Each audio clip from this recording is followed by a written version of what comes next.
Assalamualaikum, halo semuanya. Kita tunggu sampai kiranya ada 10 orang ya yang join, baru kita mulai datranya.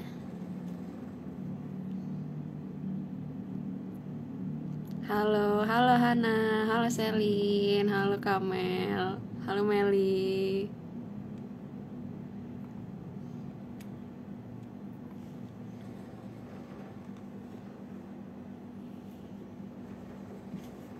Kita tunggu sampai jam 11, jam 9.57 ya kali.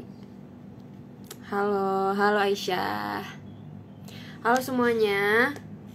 Gimana nih kabarnya? Lagi 2 menit ya, biar penontonnya stabil dulu.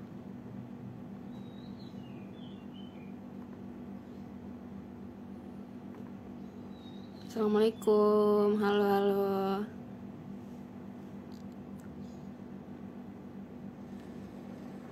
Makasih.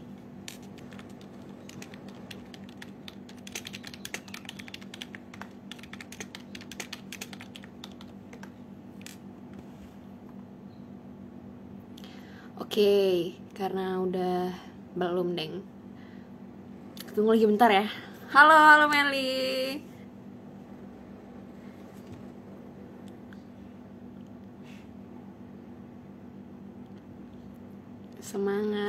Semangat semua. Minggu gini nggak boleh lemes ya, harus tetap semangat nih. Terima kasih Hana, Masya Allah, si cantik. Oke, kayaknya kita mulai aja ya, karena udah lumayan banyak tadi yang join. Oke, Assalamualaikum warahmatullahi wabarakatuh. Halo semuanya, gimana nih kabarnya?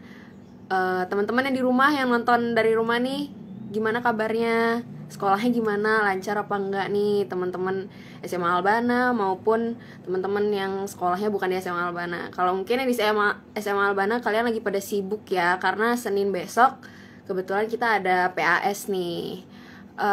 Nah, karena sekarang kan hari Minggu nih, nggak boleh lemes nih. Berarti kan kalian punya waktu banyak untuk bersantai-santai.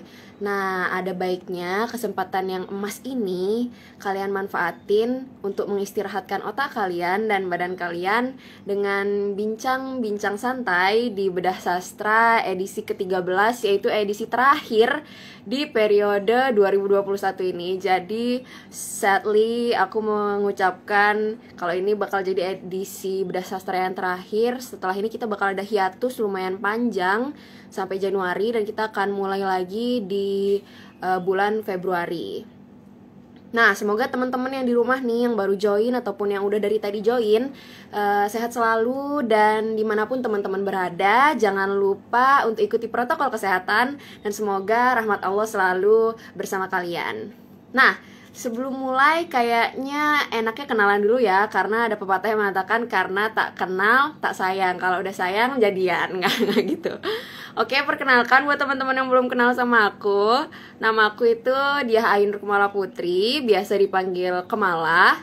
Pada kesempatan kali ini, Bedah Sastra kali ini aku diberi amanah dan kepercayaan untuk menjadi host yang akan mendampingi kalian dari awal sampai akhir nih di Bedah Sastra edisi ke-13.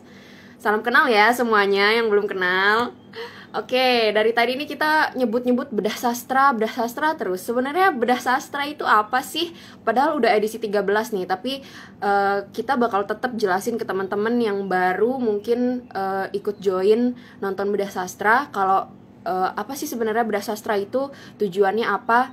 Nah, kami dari pengurus OSIS SMA Albana itu sadar banget akan kurangnya literasi masyarakat di Indonesia, terutama nih kalian yang anak-anak muda, youngster out there, yang pendengarannya masih baik, matanya masih jeli banget. Padahal literasi itu nggak harus dalam bentuk membaca, bisa dalam bentuk audio ataupun menonton visual gitu, atau mungkin gabungan dari keduanya. Maka dari itu kami dari OSIS SMA Albana sadar betul nih akan kekurangan minat baca kalian, minat literasi kalian.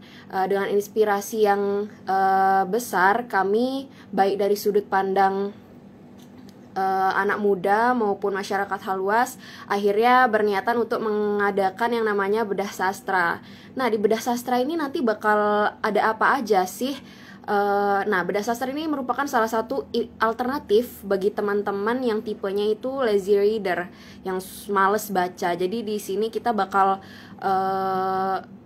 menyampaikan ulang isi dari sebuah sastra, buku atau film, baik itu dari sisi pembacanya maupun penulisnya.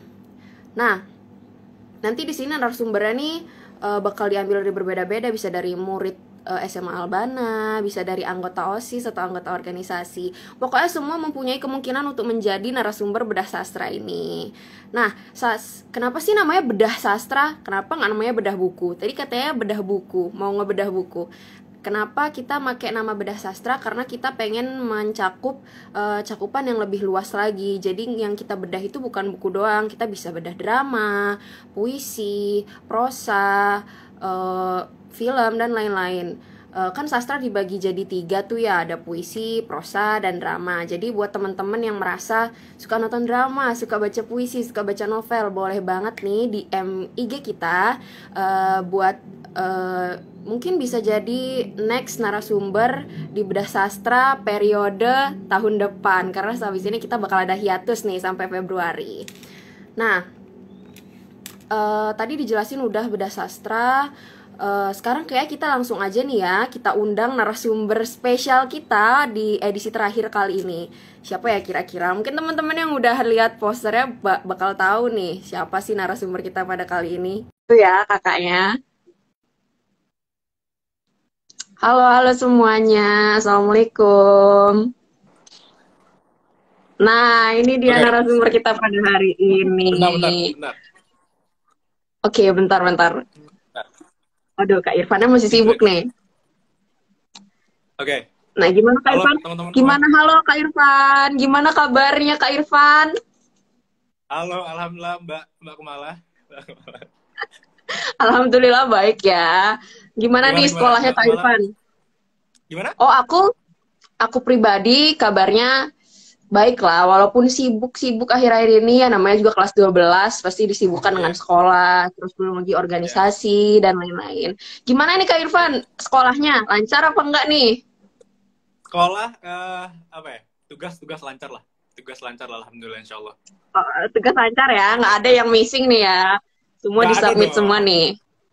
Oke, bagus banget. Tetap rajin lah. Tetap bisa harus diseimbangkan ya Kak. Yes. Sure. Oke. Nah, Kak Irfan. Waduh, iya nih. Waduh, halo teman-teman. Halo teman-teman semua, apa kabar? Nah, Kak Irfan, mungkin bisa nih dijelasin ke teman-teman yang nonton nih. Kak Irfan nih pada live Instagram kali ini mau ngapain sih? Mau bahas buku apa? Kita berdua ini mau ngapain ke depannya? Gitu. Oke. Assalamualaikum pertama teman-teman. Halo semua, apa kabar?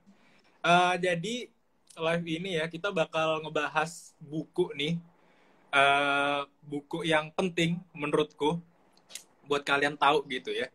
Jadi karena mungkin ini juga bukunya kebanyakan kalau kalian dapat bahasa Inggris, jadi mungkin jarang ada translatean Indonesianya gitu. Jadi ini penting banget sebenarnya tentang uang. Mungkin kalau misalnya kalian lihat storyku kemarin ya, ini cara untuk tidak check out Shopee terus. Nah, itu salah satunya. Waduh. Karena ya ini salah satu cocok nih Kak buat saya Kak. Nah itu dia. Jadi intinya ini kita bakal ngebahas tentang keuangan gitu ya, kesehatan keuangan. Jadi kita bakal check up keuangan kalian nih juga bareng-bareng nanti gitu. Ini dikasih tahu nggak nih judulnya nih sekarang nih? Udah boleh? Boleh banget nih Kak dikasih tahu judulnya. Terus ini tuh isinya ada berapa halaman dan siapa penulisnya. Biar siapa tahu kalau ada yang mau beli nih bisa tuh check out langsung. Oke. Jadi judul bukunya namanya The Psychology of Money, Timeless Lessons on Wealth, Greed, and Happiness. Jadi sebenarnya ada 20 poin penting ya dalam buku ini, tapi udah aku khusus buat live ini, aku rangkum jadi... Oh my God. Thank you banyak. 9 bab. jadi waduh, 20 bab ya. Jadi 9 bab ya. Yoi. Thank you banget Kak, effort. Aku ngambil bab-bab yang penting, poin-poin penting, dan aku gabung gitu ya. Aku gabung sama pengetahuan yang aku tahu gitu, insya Allah sih. Oke, Dan oh ya, boleh banget. pengarangnya by the way namanya Morgan Housel. Dia salah satu author terkenal. Beliau juga financial expert di apa? Hmm. Di US sana. Gitu. Oke, lanjut.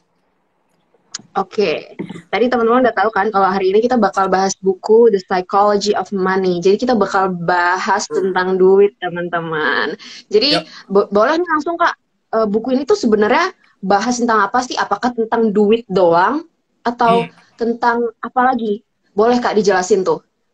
Oke, sebenarnya pasti ya tetap ya intinya tentang duit gitu ya, tentang duit, tentang financial. Tapi yang paling penting ditekankan di sini adalah psikologi kita, gimana cara mindset kita. Oke, that's the right word. Mindset kita terhadap keuangan dan hidup ini gitu. Kurang lebih dalam banget ya, tapi itulah intinya. Dalam banget ya. Yoi. Padahal kayaknya anak-anak muda sekarang nggak mikirin ya gimana sih caranya mindset duit. Ya duit ya duit. Mereka nggak pernah mikirin Exactly, mindset duit itu exactly, apa sih. Mungkin di exactly. pertemuan kali ini Kak Irfan bisa jelasin Oke, maksud dari mindset duit itu apa sih Kak? insya Boleh Allah nih Kak. nanti. Oke, dari nanti itu bakal long the way, bakal aku jelasin se, se apa selama kita nanti diskusi ya. Nanti kalian bakal di akhir insya Allah bakal aku kasih tahu gitu. Tapi ya intinya ini buku sangat apa ya? Sangat penting di umur kita sekarang. Mungkin aku mau tanya dulu dong buat viewer ini umurnya berapa? Coba bisa komen. Kalau malu Kalian ya umurnya berapa agak nih? bohong-bohong dikit nggak apa-apa lah. Waduh jangan bohong dong. Oh, jangan Umur-umur bohong dong. Oh asu iya iya. gitu. Oh iya iya iya, boleh boleh boleh. Ada Kak yang mungkin Irfan umurnya udah berapa nih 20? Kak? No comment. Udah, nggak usah ditanya sayanya ya. Waduh, no comment ya. Oh 17 itu ada 20. Ada yang udah 20 20 tahun. combo. No, Ada yang udah. udah kayak kakek ya, udah nenek tuh 65 tahun tuh. 16, Waduh, oke. nggak apa-apa. 19. Nggak ada kata terlambat ya. Nggak ada, bener banget, bener banget. Nanti 15. aku juga, oh iya, by the way ini ada guru nggak yang nonton? Boleh tahu?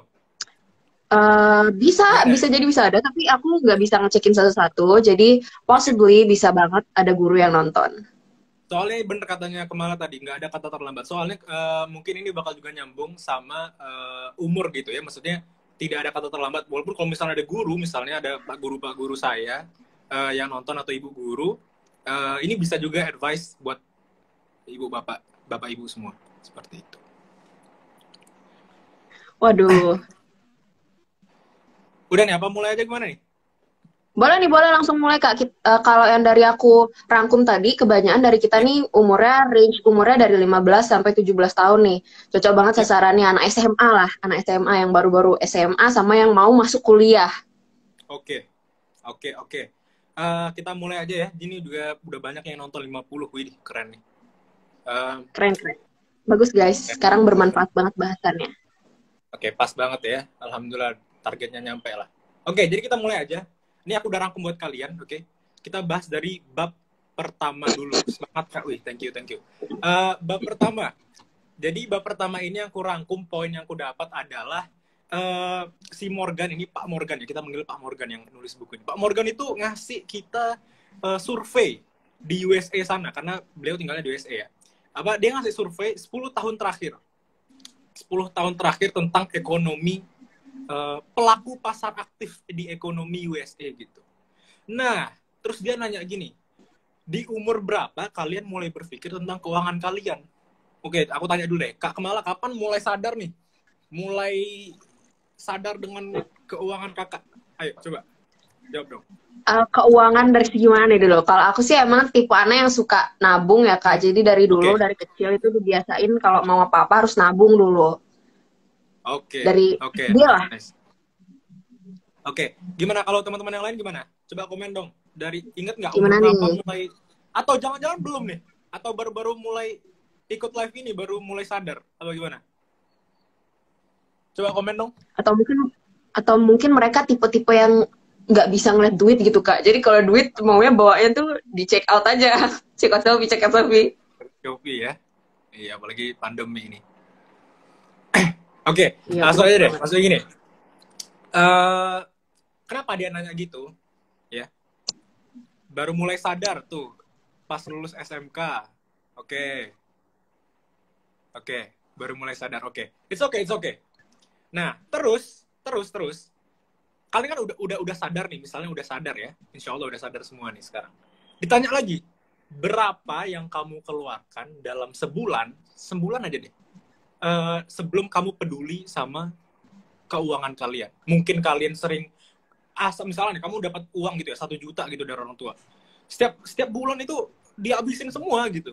Mungkin tabung cuma 10%, 20%. Jadi kenapa ditanya seperti itu gitu ya?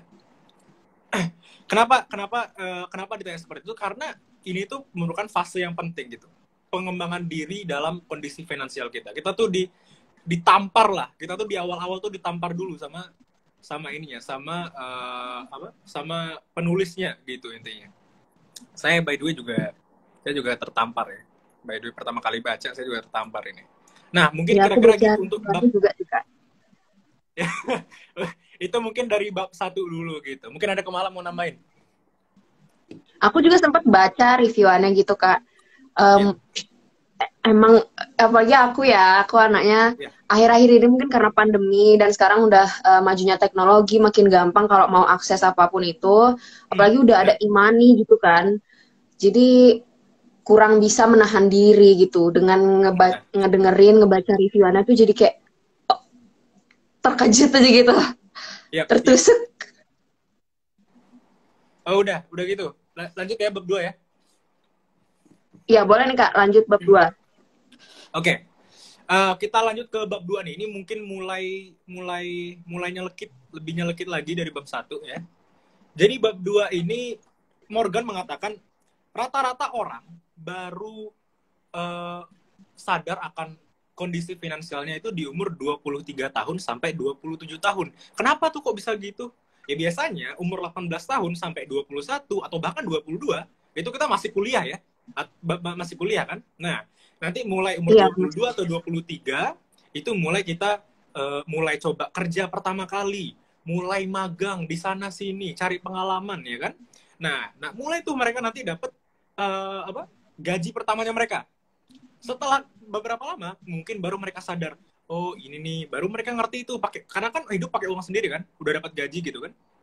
Nah baru mereka sadar gitu, baru mereka mulai mengatur keuangannya dan lain-lain. Jadi buat temen-temen yang ikut live ini, yang tadi bilang udah sadar di umur 19, habis baru lulus SMK, umur 20, umur 16, kalian udah the head of the game. Kalian udah salah satu yang top 1% bisa dibilang gitu. Kalian udah sadar dari sejak dini gitu. Nah. Lanjut. Kenapa Morgan mengatakan hal seperti ini? Kenapa kita tuh harus sadar kondisi finansial kita sejak dini, ya kan? Kenapa aku bilang tadi kalian yang udah sadar dari awal itu top 1%? Karena apa? Karena itu bakal berpengaruh dengan yang namanya compounding interest. Oke?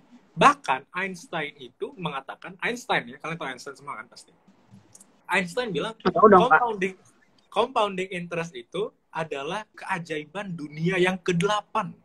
Gila nggak tuh? Kak Kemala tahu nggak compounding interest apa, Kak? Nggak tahu sih Kak. Kalau istilah compound dengar karena istilah matematika ya. Oh, iya. Anak IPA ya gitu. Oke, iya. Oke. Ada teman-teman mungkin ada yang tahu nggak nih? Ada yang tahu nggak compounding interest itu apa? Atau snowball effect? Ada yang tahu nggak? Nggak tahu nih Kak. Mungkin bisa dijelasin. Ini baru agak nge-lag ya? Enggak kok Kak. Kakak Irfan, kamu lancar kok di aku. Oke. Bentar, mau nanya Morgan siapa? Morgan yang baca ini, yang nulis bukunya, Kak.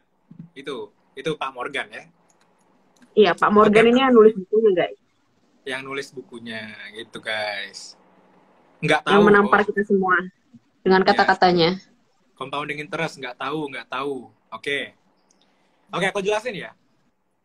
Compounding interest atau snowball effect sama kayak gini. Kalau kamu mungkin udah ada yang pernah keluar negeri atau ke Turki misalnya, mau umroh kan pasti mampir ke Turki kalau pakai paket Turki ya. Kalau kalian dapat saljunya, kalian gelundungin salju dari atas ke bawah, makin lama makin gede kan saljunya.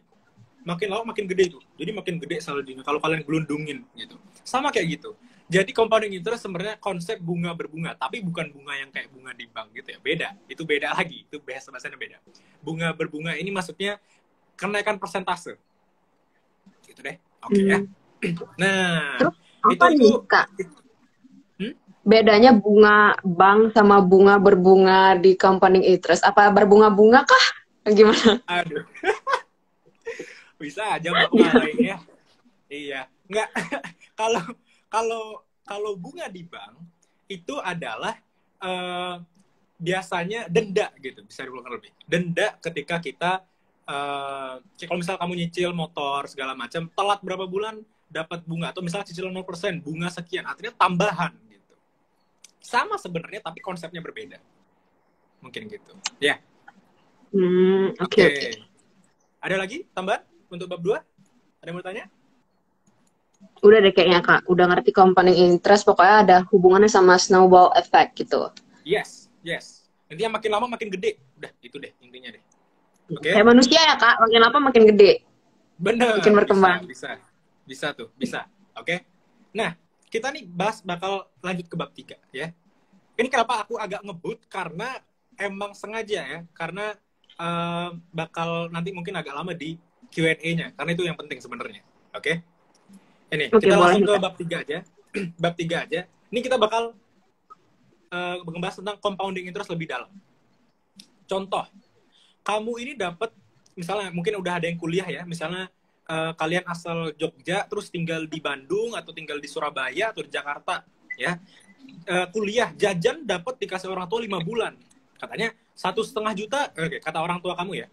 Nah, ini 1,5 juta buat makan, 1,5 juta buat bayar kos selama 1 bulan, contoh. Berarti kamu punya 2 juta dong. Bener gak, ya? Aku agak bego nih matematika. Bener ya? 2 juta ya? Iya. Gimana? Oke. 1,5 juta sama 500.000?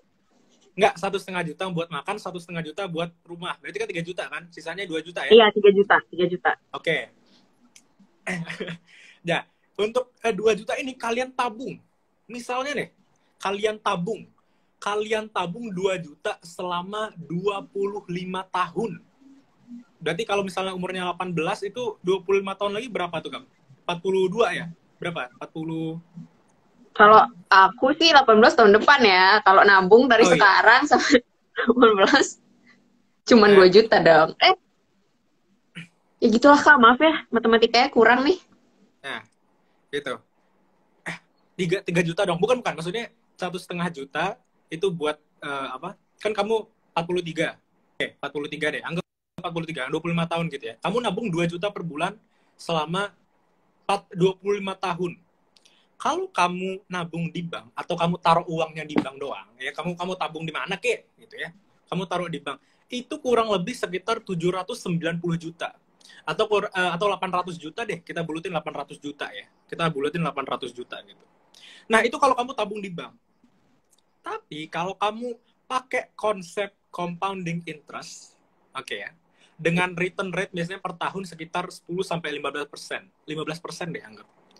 Dari angka 790 juta atau 800 juta itu, kalau kamu nabung di bank, kalau misalnya kamu investasiin untuk dapetin compounding rate, dengan modal yang sama, 2 juta per bulan, selama 25 tahun, kalian kurang lebih bisa dapat sekitar paling minimal 2 miliar. Berarti 200% dong dari yang awal. 2 miliar sampai 6 miliar. Kalau kalian misalnya dapat ekonomi, misalnya kalian dapat tahun ekonomi yang baik, misalnya kinerja ekonomi Indonesia makin baik, bisa aja kalian bisa sampai 6 miliar. Berapa ratus persen tuh? Gila nggak tuh? Ya kan? Waduh. Hampir 1000% gitu. Nah, itu makanya katanya Einstein adalah keajaiban dunia yang ke-8. Karena ya, wah, hebat banget. Gitu, intinya. Kurang lebih. 6 miliar, umur 43 ngapain ya? Duit segitu. Anggap misalnya kayak kalau misalnya kita punya uang 6 miliar di umur 40, bisa jadi kalian bikin usaha baru gitu. Berapa banyak kita misalnya ngelihat orang yang baru bikin bisnis umur 43, umur 40-an. Kayak gitu kan. Atau misalnya kalian bisa buat sekolah anak, untuk tabungan dana pensiun. Oh, itu bisa juga tuh. Atau misalnya kalian apa lagi? Buat beli mobil, beli rumah, apa kayak Nah, kayak gitu. Kurang lebih compounding interest gitu. Gimana, Jadi Bang? kalau misalnya kita nabung, duit kita diem kan Kak, diem doang, Yap, malah berkurang yap. kalau nabung di bank. Kalau dengan Yes. compounding interest, Benar. kita bisa duitnya tuh berputar. Intinya kita kalau mau punya duit lebih banyak, jangan didiemin tapi diputerin gitu. Exactly. Oke, Exactly. ngerti-ngerti Benar. nih sampai 3 buku ini ngerti nih Kak. Boleh lanjut ke bab selanjutnya. Kira-kira kita bakal bahas apa nih? Oke, tadi udah ya, keajaiban dunia yang ke-8. Udah. Oke. Eh, sekarang kita bahas ke bab 4. Bab 4 ini singkat doang. Ini cuman aku rangkuman untuk nanti. Untuk bab 5, bab 6, bab 7, bab 8. Ini cuman awalan gitu, tesisnya lah istilahnya. Jadi bab 4 ini kita bakal, kedepannya bakal mempelajari yang namanya mindset dengan sistem keuangan yang benar. Gitu. Mindset kita terhadap uang tuh kayak gimana sih? Aku mau ngutip deh, ngomong-ngomong tentang mindset. Aku mau ngutip perkataannya Grant Cardone. Dia salah satu bilioner, miliarder, triliuner bahkan kalau dia triliuner di USA. Dia tukang jualan rumah, Dia tukang jualan rumah, Tapi dia nggak punya Waduh, rumah. tukang jualan rumah ya. Tapi dia Yang nggak ada punya rumah. tukang jualan sayur, tukang jualan rumah. Kok bisa? Nah, Kok aneh bisa kan? tuh Kak? Nah, aneh. Dia bilang gini, uang itu cuman kertas. Tapi kalau kamu tuker dengan barang, baru itu bakal jadi berharga. Jadi kita harus punya mindset seperti itu. Kita tuh, uang tuh cuma kertas gitu. Hmm. Tapi kalau misalnya kamu beli sesuatu, baru ada harganya gitu istilahnya. Jadi gimana caranya uang itu tetap bekerja sama kita. Jadi uang itu cuma bukan kertas doang. Jadi uang itu seperti liquid asset jadinya. Kayak gitu, guys. Nah, itu salah satu mindset yang penting. Ya. Nah, jadi dibilang di bab 4 ini kita bakal ngomong tentang financial freedom. Financial freedom itu istilahnya kita itu udah bebas finansial. Kita tuh udah nggak mikirin apa-apa lagi deh. Gitu ya, istilahnya udah enak hidup, tinggal ibadah doang, sedekah selesai kelar. Sama tinggal nunggu waktunya aja. Nah, istilahnya gitulah. Ajal. Iya. Maksudnya apa? Kita tuh istilahnya udah financially set gitu. Maksudnya apa? Kamu uang buat kuliah anak udah ada. Uang buat dana pensiun udah ada. Uang buat naudzubillah misalnya amit-amit jatuh sakit atau kecelakaan atau apa udah ada. Uang buat apa lagi ya? Uang buat apa lagi, Kam? Buat beli mobil kayak mau hobi, mau apa, mau jalan-jalan. Oh iya, by the way, itu nanti apalagi kalau orang-orang tua biasanya sering-sering jalan-jalan ya, pengen jalan-jalan ya. Nah, udah ada. Itu tuh gimana kita tuh namanya orang yang bergelar financial freedom atau sultan istilah gitu lah ya. Nah, nanti di bab kedepannya, bab 5 sampai bab 8 ini kita bakal ngejelasin gimana caranya kalian bisa punya gelar financial freedom itu. Kayak gitu. Ada pertanyaan nggak sejauh ini? Ya kayak financially freedom ini adalah tujuan semua orang ya Kak. Kayak kita udah tua Yes. nggak usah kerja lagi, tapi duit Waduh. tetap ngalir gitu. Wah, enak Jadi banget kalian, ya. jadi mulai dari bab ini sampai bab 9 nanti itu benar-benar intisarinya ya Kak, Yap. yang harus kalian serap nih. Catat Oke, ya buat boleh nih teman-teman. Kak. Mungkin ada teman-teman yang udah nggak sabar nih. Gimana sih caranya biar kita nanti tua, nggak kerja dan bisa seneng-seneng kan banyak tuh. Siapa sih yang nggak mau udah tua dan nggak kerja tapi tetap bisa seneng-seneng? Boleh nih Kak, langsung Oke. aja disampaikan. Oke. Mungkin kalau kalian mikirnya step pertama adalah misalnya apalah aku bakal ngasih tahu trik-trik gimana cara dapat uang. Enggak. Pertama aku pengen ngelurusin mindset kalian dulu. Oke? Mindset yang pertama, time equals money. Apa tuh, Kak? Time equals money itu apa, Kak? Time equals money itu adalah waktu sama dengan duit, uang. Yes, bener banget. Bener banget. Ini ada kata-katanya Pak Morgan ya, yang nulis bukunya, yang bikin aku tertampar banget. Dia bilang gini, pernah nggak kita berpikir berapa banyak waktu yang telah kita sia-siakan di hidup kita, nonton TV, maraton K-drama, jam demi jam di media sosial, main game, nongkrong di mana-mana, ataupun kerja sekalipun. Nah, itu ini tuh, kontradiksi tuh. Kok kerja buang-buang waktu, Pak? Istilah gitu ya. Kok kerja dibilang buang-buang waktu? Terus si Pak Morgan bilang gini, berapa orang yang kamu tahu telah kerja selama berpuluh-puluh tahun, tapi membenci pekerjaannya? Gila nggak tuh? Oke. Banyak Berapa banget banyak sih, itu orang, udah dinormalisasi di Indonesia, Kak. Yang yes, penting dapat dan duit gitu. nah, nah itu dia.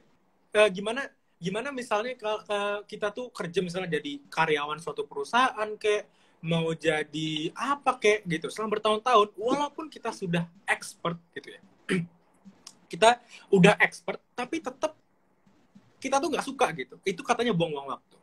Nah, kenapa gini? Contoh atau bahkan misalnya gajinya mereka yang dia dapat itu tidak sebanding dengan effort atau quality yang mereka berikan terhadap kekuasaannya, apa kekuasaan lagi, effort quality tentang yang mereka berikan lah kepada perusahaan tersebut gitu. Iya, sering Nah, banget sih itu kejadian, Kak, di Indonesia. hmm, Malah semua rata-rata. nah terus dia bilang gini lagi, tapi saya tahu setiap orang mempunyai kondisi masing-masing. Tahu nggak? Dia ngomong gitu sebenarnya propaganda. Dalam apa tuh propaganda? Maksudnya gini, ada kayak apa, pisau mata dua. Dia itu memaklumkan orang dan dia menyindir orang yang mengatakan juga hal seperti itu. Kenapa kalau misalnya gini, yang kayak tau nggak sih kamu misalnya apa ya? Ya tapi kan aku misalnya punya background yang seperti ini, aku yang punya background seperti ini gitu ya. Nah, dia bilang ini,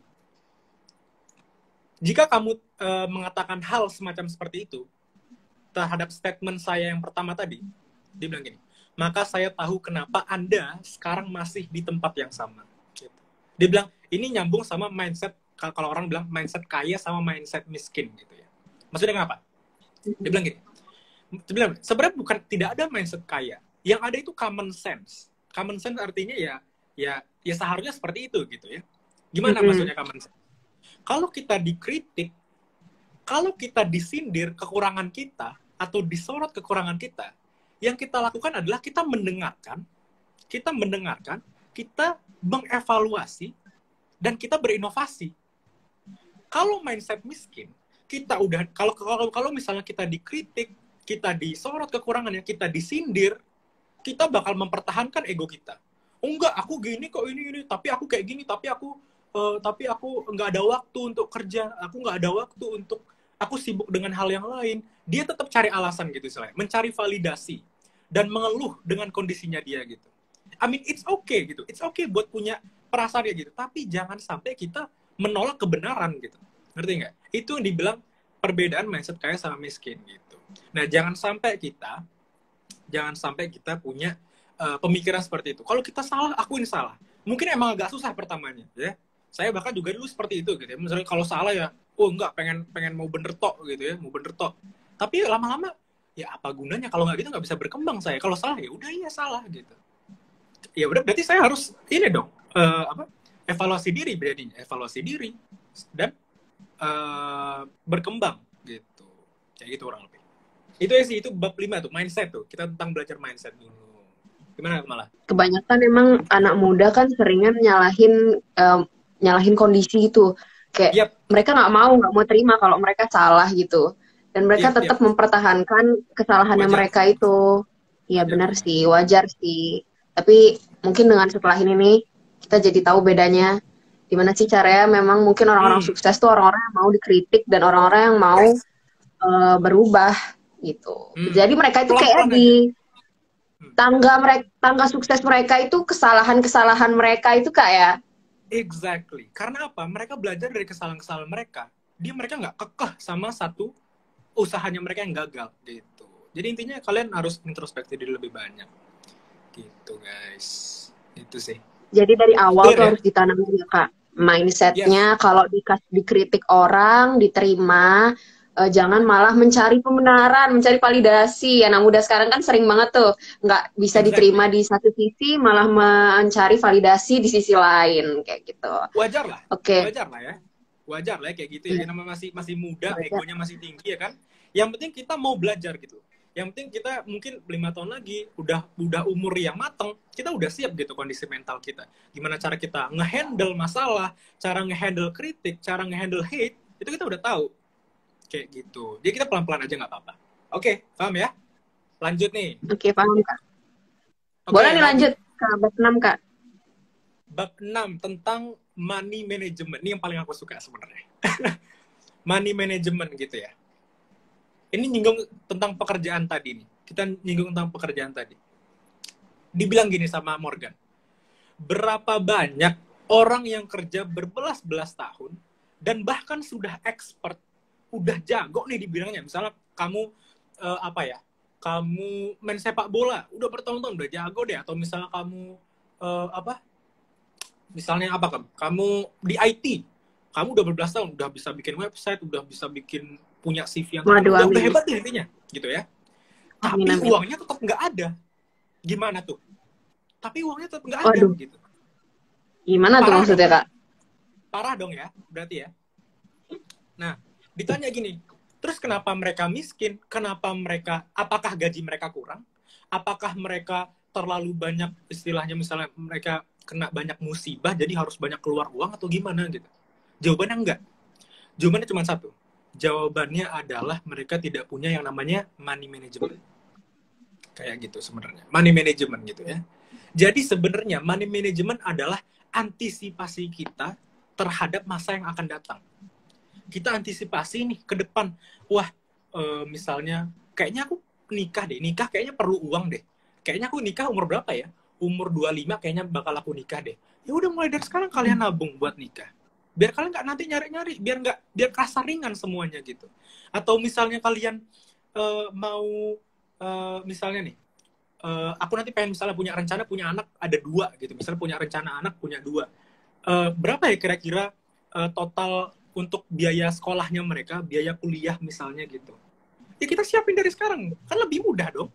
Misalnya 20 tahun lagi itu, kejadiannya 20 tahun lagi. Tapi kita nyicil dari sekarang, udah nggak ada masalah nanti 20 tahun lagi gitu.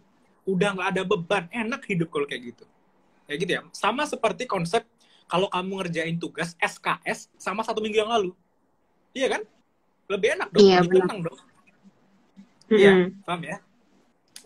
Nah, kayak gitu. Jadi intinya, money management ini istilahnya kita tuh berpikir the worst possibilities gitu. Istilahnya kemungkinan terburuknya gitu. Kita tuh istilahnya Menyerah pada meminimalisir. hidup gitu, Kak. Gimana? Mereka sering kayak ya udahlah. Mereka sering ya udahlah, jalanin aja, ikutin aja. Nanti gimana ya, mau gimana, ya udah gitu. Nah, itu dia. Itu kita jangan sampai ya. Kita jangan sampai, buat yang nonton di sini nanti jangan sampai punya mindset kayak gitu. Kita harus lebih berpikir kritis. Gimana Indonesia mau maju kalau misalnya kita cuma jalanin aja? Iya kan? Iya, benar-benar. Iya kan? Nah, kayak gitulah intinya. Jadi istilahnya kita seperti layaknya berpikir seperti orang pebisnis yang memikirkan the worst possibilities gitu. Kayak gitu sih. Kurang lebih money management kayak gitu. Nah, aku ada tips nih. Aku boleh kasih tips nggak, Kak? Buat teman-teman. Boleh. Boleh banget nih, Kak. Buat teman-teman dan buat aku juga pastinya. Oke. Ini nanti teman-teman, apalagi yang teman-teman seangkatanku ya, yang tahun depan udah mau kuliah gitu ya. Ya. Mungkin nanti kalian bakal pindah kota, ada yang ke UB, mungkin ada yang ke Malang, ada yang Surabaya, ada yang ke Bandung, ada yang ke Jogja, ada yang ke Jakarta. Kan tinggal sendiri tuh. Nah, satu-satunya pasti kalian ditransfer uang dong sama orang tua ya. Oke, kayak gitu. Nah, aku mau ngasih tahu money management. Oke, money management buat kalian. Nah, gini.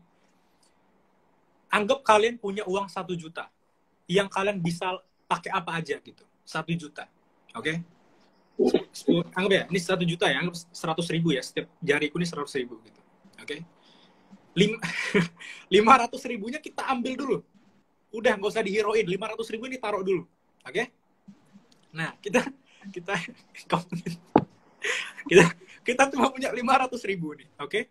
Nah, saranku adalah, kalau kalian bisa meraktekin ini, belajar dulu coba deh. Ya, belajar dulu coba pelan-pelan. Oke? 500 ribu. Oke. 200 ribu kalian buat ini deh. Unexpected things. Apa tuh unexpected things? Misalnya pulsa, atau misalnya apa ya? Kalau nggak pulsa, ya apa kayak nanti ada misalnya disuruh bayar utang atau bayar apa, nggak tahu deh. Pokoknya 200 ribu tetap unexpected things. 20%-nya. 20%-nya lagi kalian pakai buat sedekah. Ini penting. Please, dengerin, 20% buat sedekah minimal. Kalau minimal 20%, 200.000 jadi buat sedekah. Sekarang udah ada kitabisa.com. Kalian bisa sedekah lewat online sekarang ya, udah nggak perlu cari-cari orang buat yang perlu minta disedekahin gitu, udah bisa kitabisa.com gitu. 1%-nya itu adalah buat keinginan kalian, buat check out Shopee, buat apa kek gitu ya. Nah, bisa nggak kalian 100.000 nih buat untuk itu aja? Nah, kalau nggak bisa, belajar, coba atur keuangan kalian, oke? Nah, 500.000 yang tadi, yang kita heroin tadi ya, ini ini buat investasi. Maksudnya investasi gimana, Kak?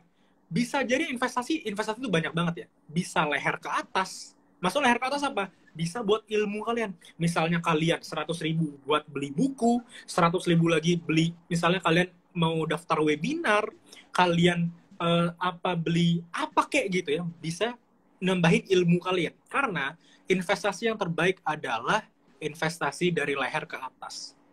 Kayak gitu, teman-teman. Misalnya 2% lagi, misalnya 20% lagi adalah kalian misalnya investasi beneran. Investasi buat keuangan kalian. Misalnya investasi di, ya salah satu instrumen investasi lah yang ada. Seperti itu. Itu saran dari aku buat money management teman-teman. Gitu. Paham ya? Jadi di money management ini benar-benar kita dikit banget ya Kak buat diri kita, buat seneng-seneng tuh didikitin banget. Ini kayak salah satu komen nih, 1% kayak dapet ayam-ayaman doang. Aku nggak tahu. Bener, kadang kan nggak pernah dapet Shopee. Maksudnya kan gini, maksudnya Kak, 1% tuh nggak dapet sesuatu yang kita pengenin. Tadi kan katanya 1% itu pakai sesuatu yang pakai senang-senang yang mau kita pengen. Mungkin orang-orang di luar sana yang mereka pengenin itu nggak 1%, malah mungkin ada yang mereka pengenin itu setengah dari 1.500.000 malah. Gitu mungkin maksudnya. Nah, challenge-nya adalah kalian bisa nggak nunggu desire kan bahasa Inggrisnya, desire kalian, keinginan kalian. Keinginan kalian. Misalnya kalian kalau dapat misalnya jatah kalian untuk foya-foya itu cuma 10%, artinya 100.000 per bulan. Kalian bisa nggak nunggu 5 bulan, nabung 5 bulan, ya, itu buat beli keinginan kalian. Bisa nggak? Kayak gitu, teman-teman. Nah, kalau nggak bisa, pelan-pelan nggak apa-apa deh. Mungkin 20% dulu setiap bulan, 30% dulu kalau belum bisa. Nanti lama-lama makin menurun sampai 10%. Itu kalau kalian bisa, hebat banget. Kayak gitu. Oke? Itu money management ya. Nah, harus bisa bedain juga Kak ya, mana yang namanya keinginan sama kebutuhan. Yes. Jangan terus-terusan keinginannya dipenuhin. Sekali dua kali boleh lah. Karena aku bilang tadi gini, kalian punya 1 juta uang yang udah tidak termasuk kebutuhan kalian. Misalnya kayak yang 5 juta tadi, yang perlu kan yang 3 juta tuh buat beli makan sama kos-kosan, ya kan? Jadi kalian punya 1 juta nih yang nganggur. Nah, 1 juta yang nganggur ini, makanya aku bilang tadi keinginannya dihabisin, gitu, ditipisin. Nah, itulah. Oke, lanjut ke bab 7 ya. Oke, boleh lanjut, Kak. Bab 7 adalah side hustle atau passive income gitu istilahnya. Bukan passive income, side hustle lah bisa dibilang. Kalau passive income itu istilahnya investasi ya.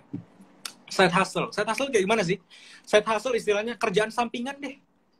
Kalian mungkin banyak yang sekolah di sini, kayak saya sendiri, atau misalnya kuliah, cari pekerjaan sampingan. Misalnya kalian pagi sampai sore kuliah, malamnya jualan online kayak, atau misalnya, oh iya, atlet e-sport bisa juga loh, gitu loh. Sekarang atlet e-sport bisa ngasilin gitu, iya kan? Bisa tuh. Kak Irfana kan juga atlet e-sport kan? Main PUBG nih. Oke. Yang penting adalah tambahan income buat kalian gitu. Bisa jadi itu tambahan buat keinginan kalian yang 10% tadi. Bisa jadi 20%. Dengan cara apa? Side hustle ini. Kayak gitu. Oke? Paham ya? Gitu aja deh. Nggak inilah. Tapi gini nih Kak, emang mungkin banyak orang yang kontroversial bilang kerja sampingan. Semua kayaknya di dunia ini pasti mau punya kerja sampingan Kak, terutama anak-anak remaja yang banyak nih punya kemauan, punya keinginan, banyak wishlist-nya mereka banyak lah. Tapi mereka nggak tahu nih Kak, side hustle mereka harus kayak gimana. Karena kan di Indonesia sendiri kayaknya nggak nerima deh namanya pekerja di bawah umur. Gitu. Apalagi kalau mau buka all shop, nggak semua orang bisa mulai gitu Kak, karena mereka nggak punya Yes. ilmunya. Ya. Malah Apa nih? ujung-ujungnya mereka bangkrut, stop Oke. di situ. Oke. Ini pertanyaannya Gitu ya, Kak. aku jawab ya. Iya. Oke. Oh, ini banyak banget bahasannya. Pertama, kalau kalian bingung mau apa kerja sampingannya, cari dari hobi kalian. Itu pertama. Yang aku bilang tadi, e-sport tadi, kalian suka main game, misalnya kayak aku ya. Bisa juga kalian jadi pemain e-sport, coba-coba. Nah, kedua, kalau misalnya kayak Kak Kemala tadi, kalian belum tahu ilmunya, ya udah, mungkin kamu harusnya belum jualan dulu, kalian belajar dulu, kalian investasi dari leher ke atas dulu, gitu. Kalau belum punya ilmunya. Itu kedua. Yang ketiga tadi, gimana kalau bangkrut? Ya memang harus bangkrut dulu kalau aku bilang malah. Karena apa? Karena kita nggak bakal bisa belajar dari kesalahan. Karena kalau misalnya kita ini terus, kita pengen main aman terus, nggak bakal berkembang jadinya nanti. Apalagi kalau misalnya kayak Kak Kamala tadi bilang, umur-umur kayak kita kan belum di bawah umur. Berarti kan artinya kita masih muda dong. Ya muda ini adalah kita harusnya tempur habis-habisan. Karena apa? Kalau kalian bangkrut, kalian masih dapat uang dari orang tua.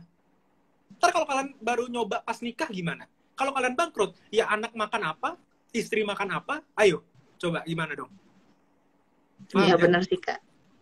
Nah, Jadi itu tuh Kak Kemala. Jadi habisin jatah kesalahan kita itu di masa muda ya Kak, biar pas udah dewasa kita tinggal menikmati masa-masa sukses kita. Exactly, bener banget. Okay. Mungkin udah terjawab tuh Kak. Boleh. Lagi sekarang kan juga banyak banget tuh kayak aplikasi-aplikasi yang mau ngebayar kita kalau kita nulis. Boleh tuh teman-teman, kita nulis, boleh dituangkan di sana. Nah, aku lupa tuh. Sekarang kan banyak ya, misalnya kayak banyak yang aku nggak tahu tiba-tiba banyak aja yang suka baca komik, baca novel, tiba-tiba nggak tahu dari mana. Mungkin pas pandemi ini jadi banyak ya. Contohnya ini Kak Kemala sendiri ya. Nah, maksudnya apa? Kalian bisa aja gitu. Kalau kalian mau coba nulis, kalau kalian hobi baca, coba deh nulis, coba bikin cerita sendiri. Siapa tahu kalian dapat uang dari sana, you know? Benar. Apa anyone doesn't know, ya gitu intinya.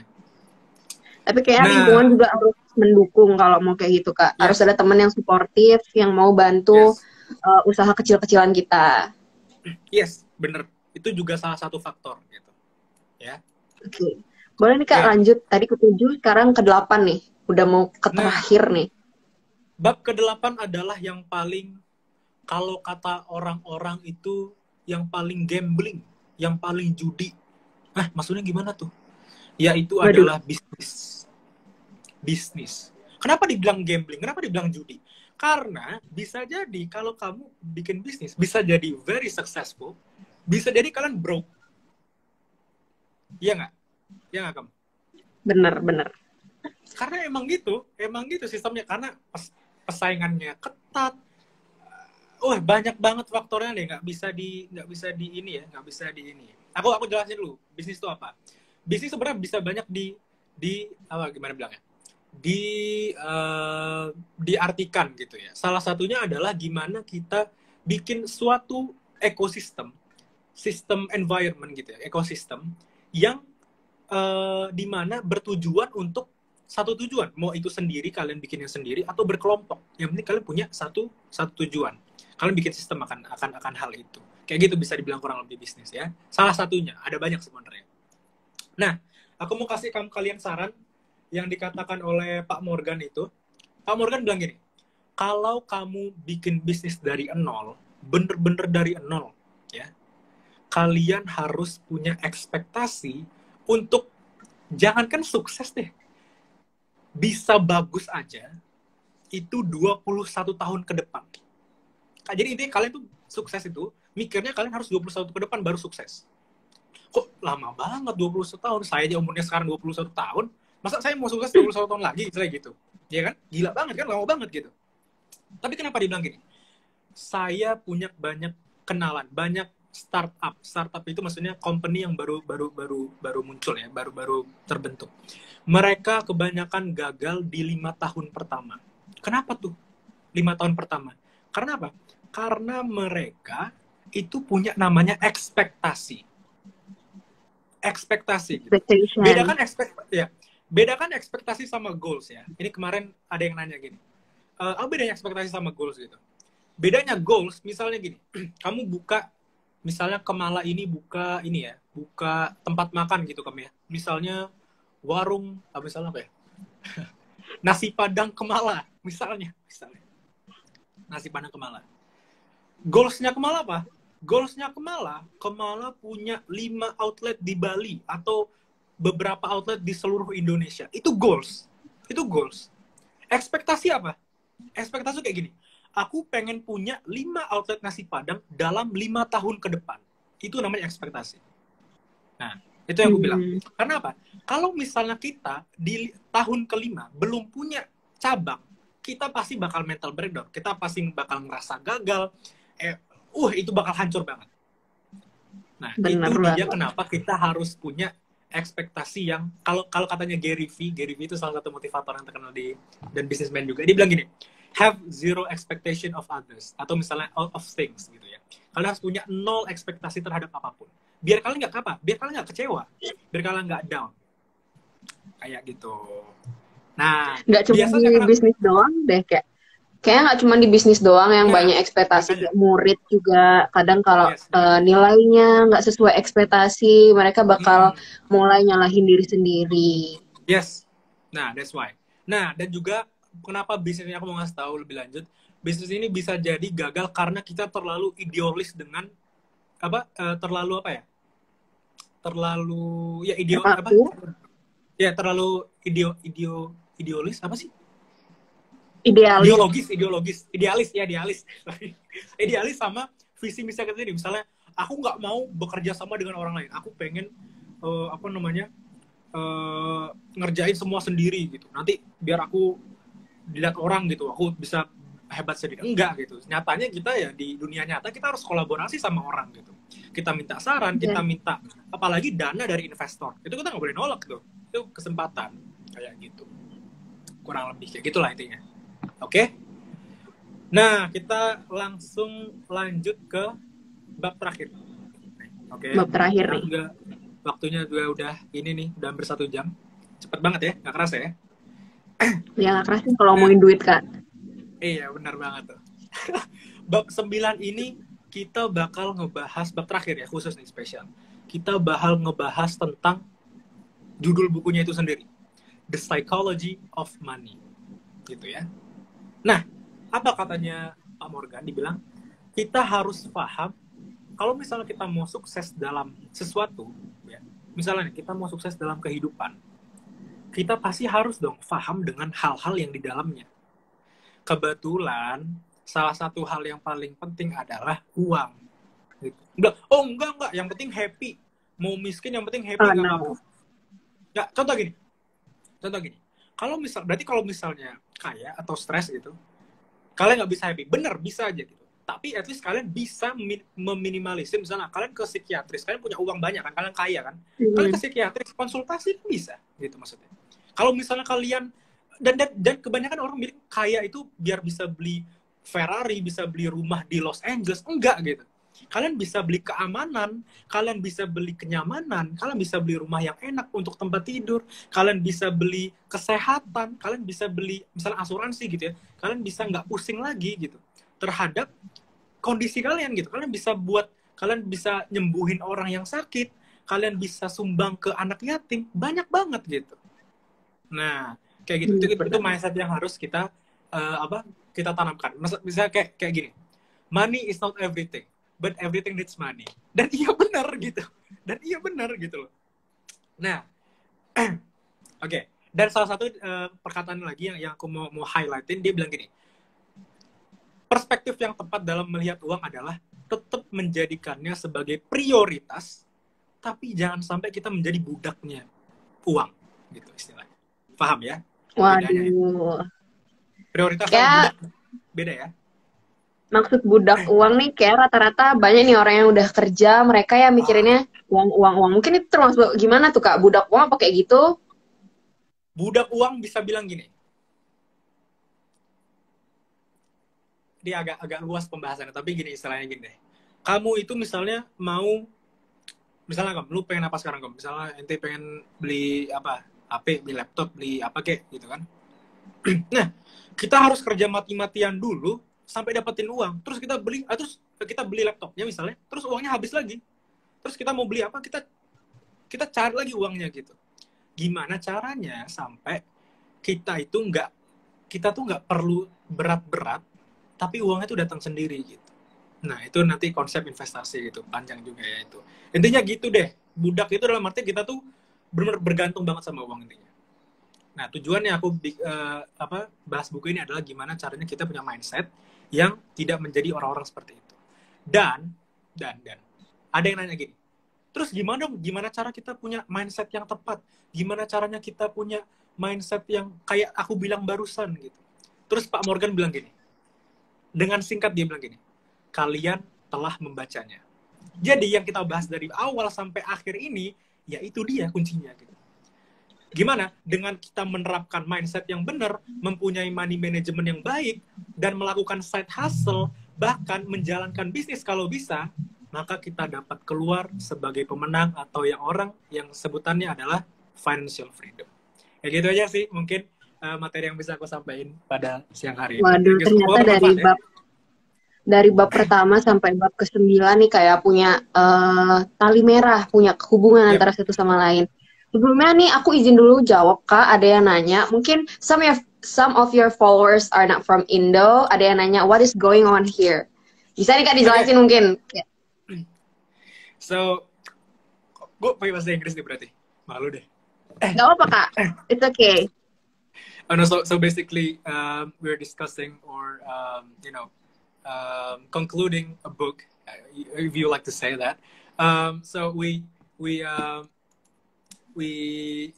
discuss about the book. Yeah, we talk about the book. It's called The Psychology of Money: Timeless Lesson on Wealth, Greed, and Happiness. So yeah, I mean, I cannot speak in English because the majority of the viewers are from Indonesia. So yeah, I'm sorry. I'm very sorry. I cannot, explain the details in English. Yeah. We were very sorry because ini ya gitulah. Maybe karena mungkin ini bukunya in English, you can purchase it on Amazon or Alibaba.com. Yeah. Alibaba.com, yes sir. Yep. Oke. Buat teman-teman nih yang dari Indo or maybe dari luar, some of your followers yang dari luar, mungkin maybe if you want to ask a question, you can drop the question on the Q&A feature on the Instagram. Yep. Boleh banget, karena takutnya kalau di komen kalian tenggelam nih pertanyaannya. Diminum ya. Mungkin sambil nunggu pertanyaan dari teman-teman yang lain nih Kak, aku ada pertanyaan nih. Yep. Oke, apa tuh? Sebenarnya pertanyaannya agak kontroversial ya Kak, karena ada hubungan dengan agamanya juga nih. Tadi kan Kakak juga ngomong tentang gambling, tentang bisnis. Mungkin bisa dijelasin nih Kak, ada mungkin beberapa teman-teman di luar sana yang pemahamannya tuh masih kayak gini, kalau kita berbisnis kita tidak boleh mengambil keuntungan lebih dari 50% atau tidak boleh mengambil keuntungan yang melebihi harga barang yang awalnya kita jual. Nah gimana tuh maksudnya Kak? Oke, mulai dari mana dulu nih? Dari mana Kam? Apa yang harus kejawab dulu Kam? Coba Kam.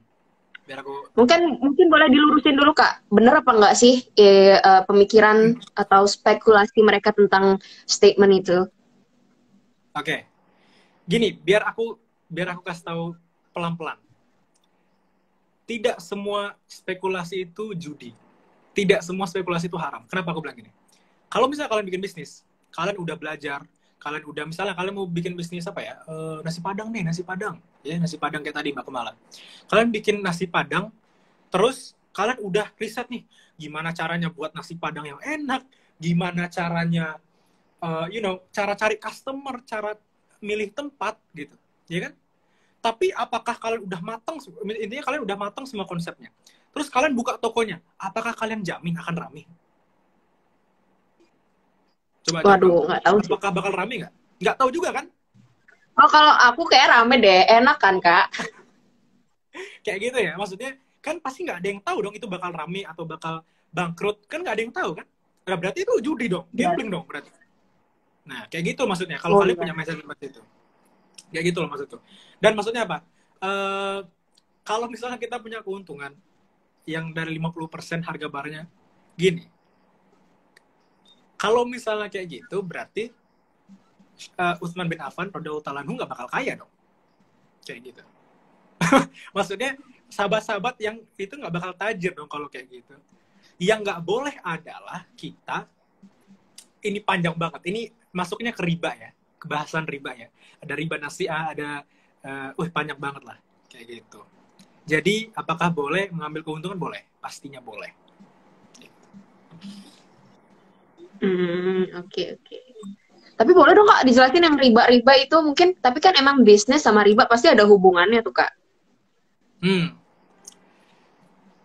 Wow, Yang dimaksud oke. riba yang nggak boleh di bisnis itu kayak gimana Kak? Riba yang ada boleh bisnis. Riba bahkan kalian jual beli itu bisa, walaupun kalian ya barangnya halal, tapi kalian salah jual belinya, itu bisa riba loh. Nah, serem kan? Nah, maksudnya gimana? Contoh, nih pakai emas ya, kita jualan emas kali ya. Ya, contoh nih, Kak Kemala jualan emas, si Kemala jualan emas. Misalnya Kemala tinggalnya di Bali, aku tinggalnya di Jakarta. Aku telepon Kemala, Assalamualaikum lu kan jualan emas ya? Waalaikumsalam. Coba Iya nih Kak. coba gue beli dong emas 5 gram gitu, misalnya 5 gram. Terus Kemala bilang, oh oke, harga 5 gram itu ini Van 10 juta gitu. Terus aku bilang, oh oke Kem, siap, nanti aku transfer ya gitu. Oh iya, siap, nanti aku kirimin. Itu tuh nggak boleh ya. Kenapa? Karena emas itu harus jual belinya dalam satu majelis yang sama gitu. Ada hadits ya tentang alat tukar, maksudnya uang gitu, kayak uang emas, kayak dari zaman dulu kan alat tukarnya emas gitu kan. Nah, adalah dalam satu majelis gitu. Bahkan misalnya gini kita nih udah ketemuan nih misalnya udah nanti ketemuan misalnya di mall Bali Galleria misalnya gitu ya, kamu bawa emasnya 5 gram. Nah, sebelum kamu ngeluarin emasnya, aku udah kasih uangnya, kamu udah ambil uangnya, tapi aku bilang gini, aku kayaknya ke kamar mandi dulu deh. Kamu udah ngasih uangnya, dan tapi kan transaksinya kan nggak ketemu tuh, itu bisa jadi masuk namanya riba nasi'ah. Itu bisa jadi riba. Serem. Jadi benar harus kalian terima bayar tangan kanan, terima tangan kiri. Benar harus kayak gitu. Kalau dalam aspek-aspek tertentu, kayak gitu. Berarti riba juga termasuk kalau misalkan barangnya belum jelas, kita nggak boleh kayak beli. Itu termasuk. Terus kalau all shop gimana tuh Kak? Kalau all shop beda lagi ya. All shop nggak apa-apa. Oh, Karena all shop itu adalah kan kita namanya perkembangan zaman. Kita ya yang tadi itu yang tidak boleh dalam satu yang harus dalam satu majelis adalah alat tukar kayak uang atau emas. Seperti itu Kakak. Oke. Oh ya, berarti harus kalau yang mau nanya teman-teman, tanya aja ya, langsung tanya ya. Bebas mau tentang apa deh, mau tanya tentang kripto ke atau mau tentang saham ke. Kebetulan kalau saham insya Allah aku bisa jawab atau apa. Gitu. Mungkin tentang saham nih Kak. Ada yang beberapa hari ini sedang kontroversial.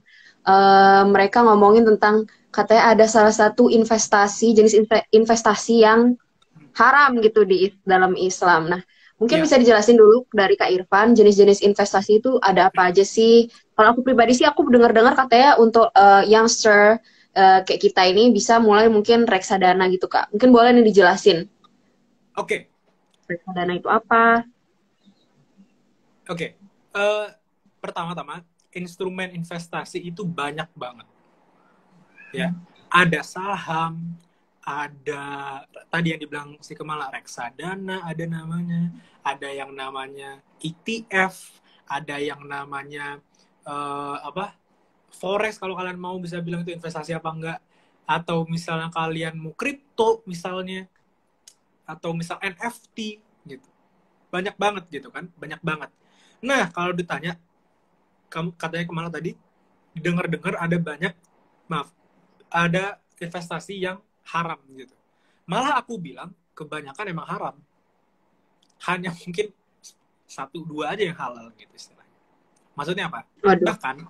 Bahkan di dalam Kalau misalnya kita lihat apakah ada yang haram di antara semua investasi, setiap investasi ada haramnya. Nah, makanya kita harus benar-benar jeli akan hal itu. Misalnya, saham. Oke, kita bahas saham dulu ya. Saham. MUI telah membuat kebijakan bahwa kita nggak boleh beli saham yang misalnya saham rokok, saham alkohol, itu kita nggak boleh beli. Itu haram hukumnya, kata MUI. Kita nggak boleh beli saham itu. Dan atau saham yang mempunyai debt to equity ratio atau DER, itu bahasa ekonomi ya, debt to equity ratio, itu tidak lebih dari 30%. Jadi utangnya tidak boleh lebih dari 30%. Kayak gitu kurang lebih. Jadi kalau misalnya, jadi di saham itu punya namanya indeks ya. Indeks itu kayak kumpulan, kayak udah di, kayak kategori. Ngerti nggak sih? Kayak kategori misalnya kalau Shopee kan kategori mainan, kategori buku, kayak gitu lah. Jadi udah dipisahin tuh. Ada kategori yang isinya 750 sekian saham, semuanya gitu. Ada yang cuman misalnya indeks namanya misalnya ISI gitu. Namanya Indonesia Islamic Index gitu ya. Jadi itu tuh khusus untuk saham-saham yang sudah disortir sebagai saham syariah bisa dibilang, atau kayak JII 70, JII kayak gitu. Jadi kita bisa beli dari sana gitu. Kalau kalian mau ini lagi, hati-hati lagi, cari saham yang perusahaan yang cuman lebih dari 1%, kurang dari 1% utangnya ke bank kayak gitu. Itu panjang banget bahasanya, mungkin banyak kalian yang nggak ngerti juga di sini, tapi ya kayak gitu. Jadi intinya kita nggak boleh investasi ke sesuatu yang diharamkan di Islam, Kak ya? Yes, harus belajar dulu. Oke, terus yang masalah reksadana nih Kak, katanya banyak yang nyaranin, kalau nggak ngerti saham bisa nih dari kalian mulai reksadana aja. Oke. Gimana tuh Kak reksadana tuh? Reksadana sama seperti istilahnya kita bisa bilangnya gini, kalau reksadana kan ada banyak macamnya ya. Reksadana tuh ada reksadana pasar uang, ada reksadana campuran, ada reksadana obligasi, ada reksadana apa lagi? Ya pokoknya itulah intinya. Reksadana saham juga ada gitu. Apa tuh? Contoh kita ambil reksadana saham deh, ya, reksadana saham. Kalau saham doang, kita ngitung, kita baca laporan perusahaannya sendiri, kita lihat kita lihat kinerja perusahaannya sendiri, kita cek laporan keuangannya perusahaan sendiri gitu. Itu ya kita manual lah gitu. Kalau reksadana saham itu kita dijokiin sama orang yang udah jago. Gampangnya gitu. Jadi kalian cuma taruh uang, ya udah nanti abang-abang jokinya yang investasiin gitu. Nah, tapi kalian bayar sama mereka gitu.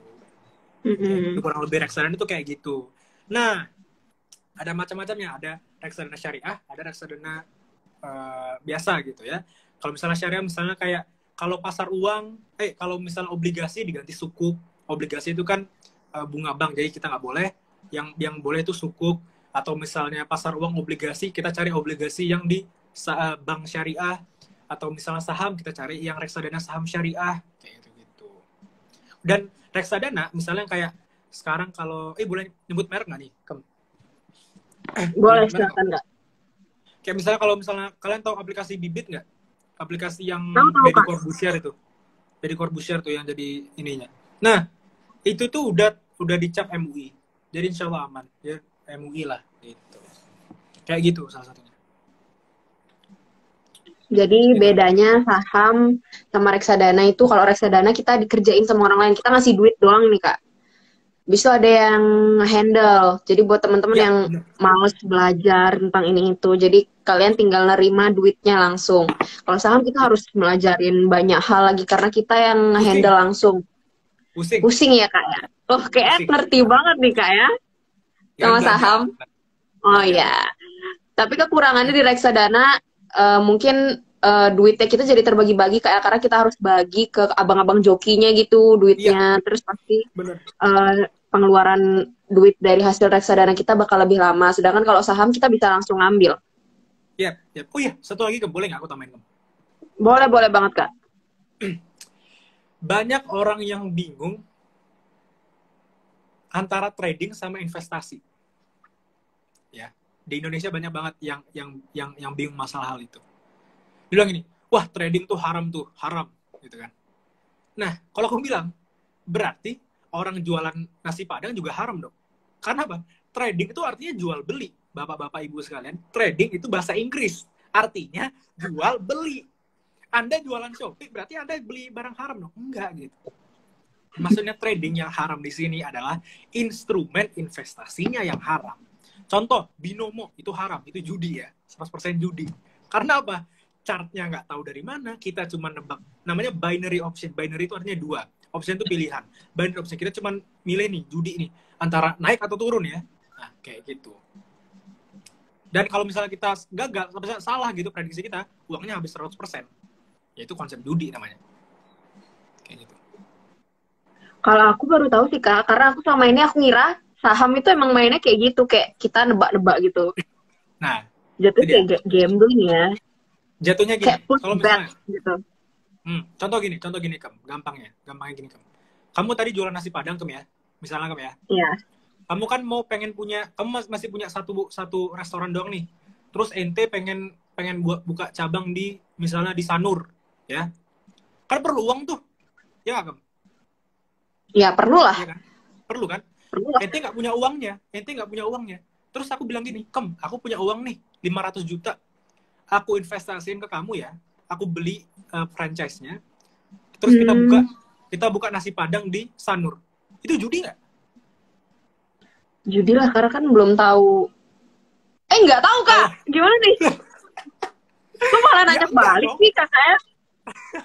Ya enggak dong, maksudnya kan aku artinya beli ini kamu kan, beli aset kamu Ya. kan, terus aku buat gini. Nah itu sebenarnya saham tuh kayak gitu, cuman kita bilangnya trading karena trading tuh kesannya kayak judi doang, enggak gitu, karena yang populer adalah yang kayak binomo gitu, binomo, Oxtrade, apa kayak Olimtrade ya, kan itu terkenalnya di pikiran kita trading tuh kayak gitu kan, sebenarnya enggak, trading tuh jual beli gitu. Gitu guys. Pokoknya nggak boleh kalau nggak jelas itunya. Ya, gitu. Gitu guys. Apalagi nih dari teman-teman belum ada pertanyaan. Ayo tanya dong teman-teman.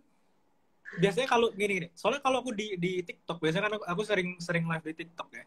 Jadi itu bisa banyak banget yang nanya. Ini tumben nih nggak ada yang nanya nih, gimana nih di Instagram? Mungkin viewersnya beda kali Kak sama yang di TikTok sama di Instagram. Bisa jadi sih, bisa jadi. Atau mungkin minum ya? Ya silakan Kak, silakan minum. Atau mungkin bisa nih kamu kasih kayak saran. Gimana ya, kan ini buku tentang self improvement. Pasti bahasanya juga berat. Sebelum aku nanya dulu nih, kamu nih suka baca apa enggak sih? Kok bisa baca buku yang buatku itu lumayan tebal in English dan pasti banyak kosakata yang baru, kosakata ribet. Kok kamu bisa baca buku ini dan ngambil intisarinya? Saya by the way, ini adalah buku pertama yang saya habiskan di seumur hidup saya. Saya nggak pernah habis baca novel, baca komik doang, komik Conan dulu pas masih SD pernah sekali. Saya baca sampai halaman terakhir. Gila, saking aku nggak suka baca, saking aku nggak sukanya yang namanya baca. Aku tuh nggak bisa baca sebenarnya, maksudnya nggak suka baca gitu ya, nggak suka sama sekali baca gitu. Nah, tapi kenapa aku mau baca ini? Karena menurutku itu penting. Sesimpel itu sih, karena itu penting. Gitu aja. Nggak ada yang lebih daripada itu. Kenapa? Kalau misal contoh ya, kayaknya apapun yang kita paksain itu nggak ada yang enak nggak sih? Ngerti nggak? Iya. Kepaksa jalannya.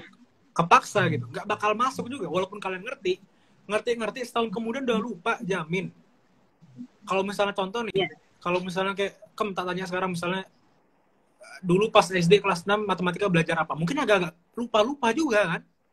Nah, maksudnya kalau misalnya kita belajar apa yang kita pengen, apa yang kita suka, mau sampai kapanpun bakal inget karena kita perlu itu. Kayak gitu. Karena sistem pendidikan di Indonesia mungkin karena kita diwajibkan, di force gitu harus belajar itu. Jadi itu Hmm. belum tentu sesuatu yang kita pengen, makanya kita lupa. Ya, Intinya harus kita dimulai dari diri kita sendiri ya. iya, benar-benar. Kita jangan bahas pendidikan lah. Ini agak sensitif kalau di akun, apalagi akun sekolah. Saya tidak mau bahas. Oke. Intinya kalau mau baca sesuatu atau memulai sesuatu itu yang sesuai sama keinginan Ya. kalian. Kayak tadi Irfan juga sempat jelasin kalau mau kerja itu kerja yang emang kalian nikmati, jangan yang terpaksa karena nanti jatuhnya kalian menjadi budak uang. Bahkan katanya kalau kamu kerja tapi kamu nggak suka, katanya Morgan, kamu buang-buang waktu. Buang waktu. Ya, benar juga sih. Buang waktu. Waduh, ini bisa nyambung kemana-mana nih Kak kalau ngomongin kerja ya. Karena emang di Indonesia udah terlalu dinormalisasi. Karena ada pandangan orang yang kerja ya udah orang yang sudah mapan. Gitu. Ya, for sure. Dan satu lagi gini deh, kalian itu nanti ya, kaya itu bukan buat kalian jadi kaya gitu. Kalian itu please, kalian tuh tujuannya punya goals yang kayak gini. Aku hidup tuh tenang, hidup tuh nyaman, bukan biar kalian bisa beli Louis Vuitton atau misalnya kalian beli apa kayak Gucci atau apa, enggak gitu. Kalian biar karena kebanyakan society sekarang kan ya society lah, kalian tahu pasti ya, siapa yang kaya pasti bakal kelihatannya kaya pakai jam apa kayak, pakai baju apa kayak, pakai desainer apa kayak gitu. Kalian jangan, please, kalian mindsetnya adalah biar kalian menjadi orang yang wealthy, not rich. Beda jadi kayak orang yang wealthy sama rich itu. Misalnya. Oke, mungkin dari Kak Irfan nih, ada saran nggak?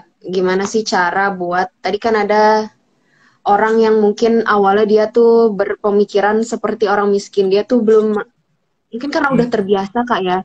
Dia udah terbiasa kayak di lingkungan rumah yang selalu membenarkan semua yang dia lakukan. Terus tiba-tiba dia menemui lingkungan yang selalu mengkritik gitu. Gimana sih Kakak mungkin dari Kak Irfan pribadi, menurutku Kakak sih udah termasuk orang-orang yang berpikiran kaya nih, mau menerima evaluasi. Amin. Semoga mungkin bisa semua yang dikasih di sini tipsnya. Gimana? Semoga abis ini semuanya bakal punya mindset yang kaya ya. Insya Allah semua yang nonton di sini. Mungkin dari Kak Irfan ada tipsnya nggak? Gimana sih cara memulai biar bisa menjadi orang yang berpikiran kaya? Gini, bener banget kata Kemala tadi. Gak semua orang kondisinya bagus. Pasti banyak faktor. Mulai dari keluarga, teman, ya lingkungan lah intinya. Lingkungan lah. Yang yang berefek ke kita sendiri. Jadi kita punya mindset yang seperti itu tadi. Ya kan, kita nggak bisa pungkiri lah gitu ya, apalagi di Indonesia ini yang dimana, oh ya, by the way, investor di Indonesia ya, pertama kali aku kenal saham itu baru 1%. Sekarang alamnya udah 3% ya. Pertama kali aku kenal saham pertama kali aku kenal investasi Ceplosan nih Kak. itu cuma 1%. 1% dari 272 juta orang di Indonesia. Bayangin, mau gimana ceritanya kita mau maju, sedangkan investor di Indonesia cuma 1%. Singapura 40%. Ayo, pantesan mereka kaya banget sekarang. Kita cuma 1% loh guys. Gila nggak tuh guys?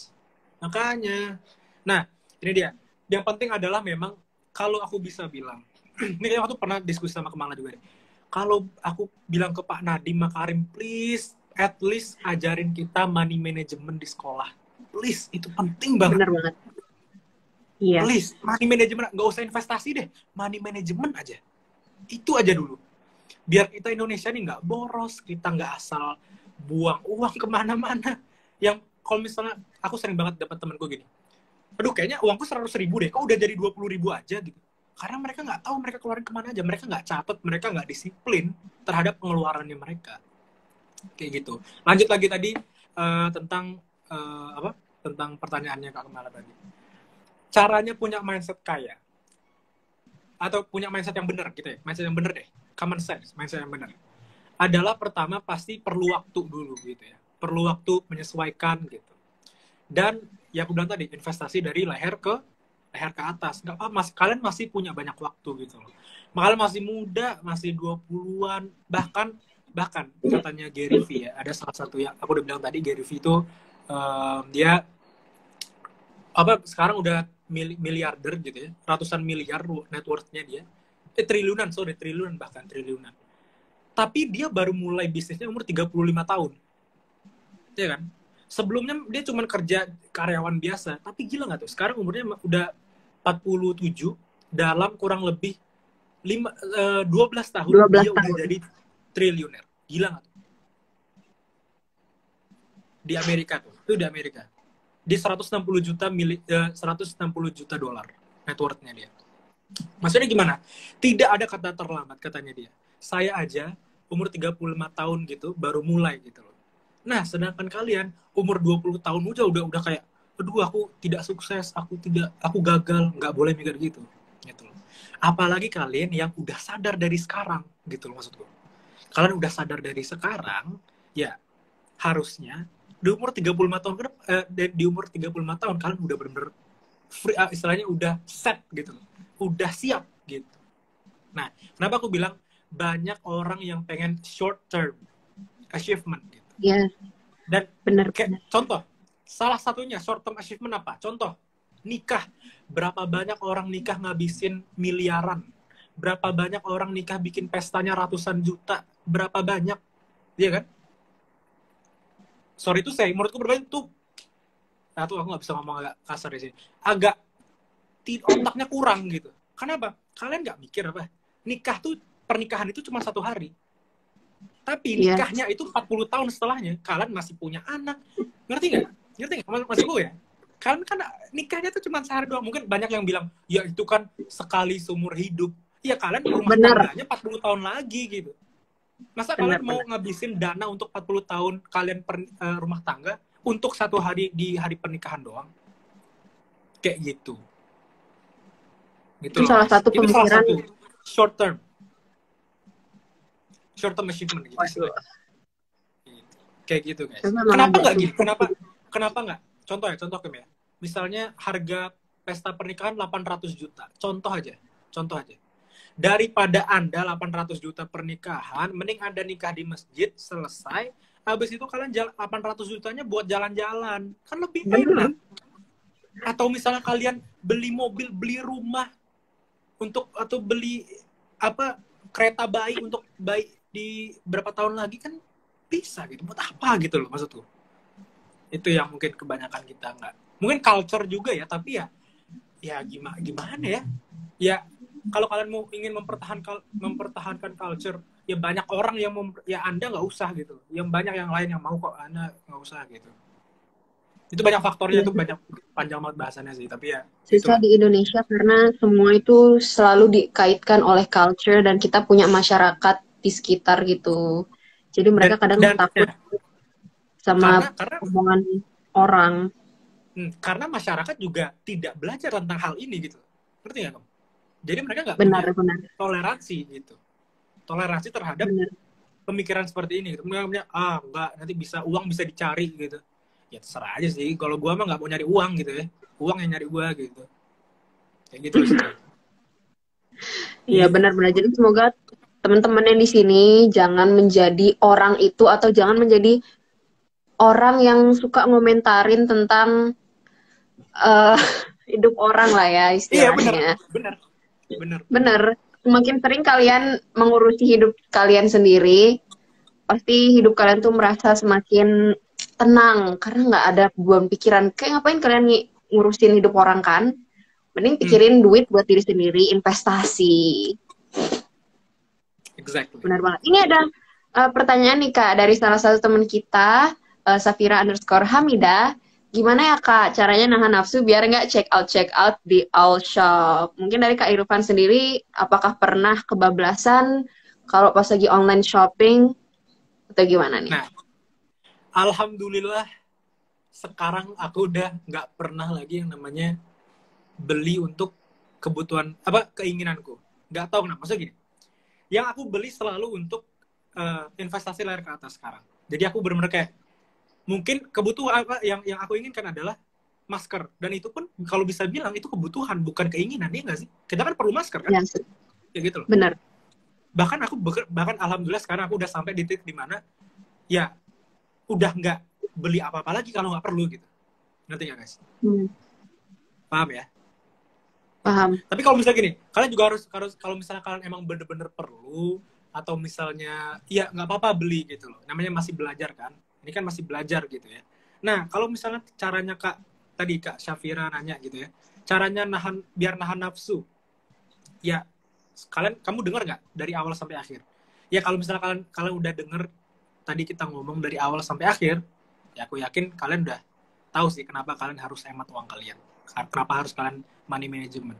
Kenapa kalian harus investasiin uang kalian? Atau misalnya punya kesehatan finansial yang baik gitu. Ya kan pasti nanti udah tahu sendiri lah.